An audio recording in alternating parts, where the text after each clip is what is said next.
Going plenty. Howdy, everybody. This is Leo Cloutier with Malice to It None. It's indeed a pleasure to have as our guest here today one of the shortstop greats of the American League with the Kansas City Royals, a package of dynamite. I'd like to welcome to our show Freddie Patek. Welcome, Fred. Thank you, Leo. It's nice to be here.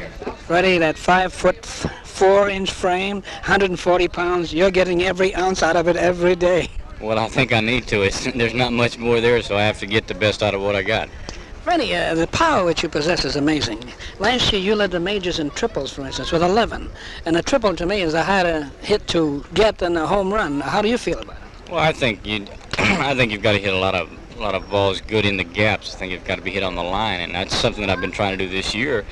I just haven't been hitting the ball good on the ground and hitting the line drives. I think once I start hitting the ball a little bit better, I think I'll start hitting some triples. I've only got one now, and it's kind of a ball to me that just you hit pretty good out there on the line, and it hangs for a second, and you got the two outfielders trying to go for the ball, and the ball gets in between them. I think that's how I got most of my triples last year.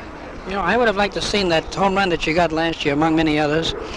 It was inside of the ballpark. Where was it, in Detroit?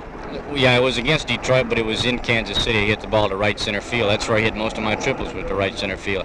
I think when I'm hitting the ball good, I think that's where I'm hitting the ball best of all, is to right center field. And that's where I hit the ball last night.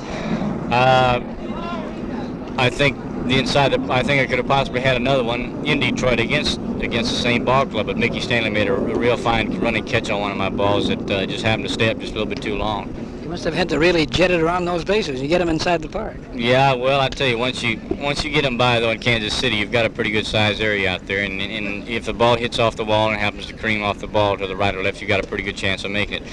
And it was pretty close at the plate. There was a play at the plate. K-Line did a real good job of backing up the play, and they made it close.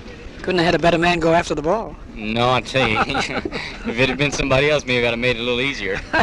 Freddie, you had a tremendous season last year. You stole 49 bases, but on July 9th, against a very capable pitcher by the name of Jim Perry with the Minnesota Twins, you did one of the rare feats in baseball. You hit for the cycle, a single, a double, a triple, and a home run. This probably has to be the greatest day you've ever had. Yeah, I think it was. I didn't even realize what I'd done until after I got in the clubhouse, and guys were telling me, congratulations, and I just thought it was for the game, and somebody said, well, you hit for the cycle. And I never really stopped to think about what it was until I sat there and thought about it. I said, well, that's something, and I've never done anything like that before. Nobody else at 5'4" ever did either, Freddie. Freddie, what was your last hit that day? The last hit was the home run.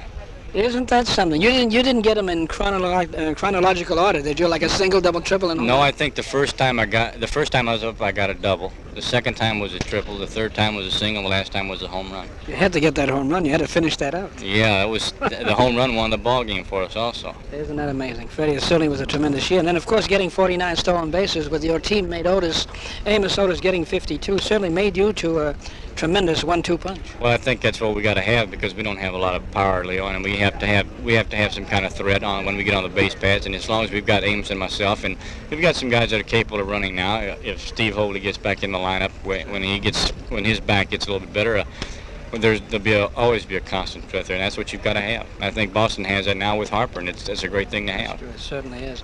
Freddie, I must say, I certainly want to thank you for this interview, and in my estimation, you're certainly the greatest package of dynamite I've ever seen in Major League Baseball, and I want to wish you worlds of luck for many, many years to come. Well, thank you. It was very nice of you to say so. Thank you, Freddie. This was an interview with Freddie Patek, the star youngster with the Kansas City Royals, one of the baseball greats of today, all on his 5'4" frame. And this brings us to the end of With Malice to It None for today. Until tomorrow at the same time, Leo Cloutier, good day.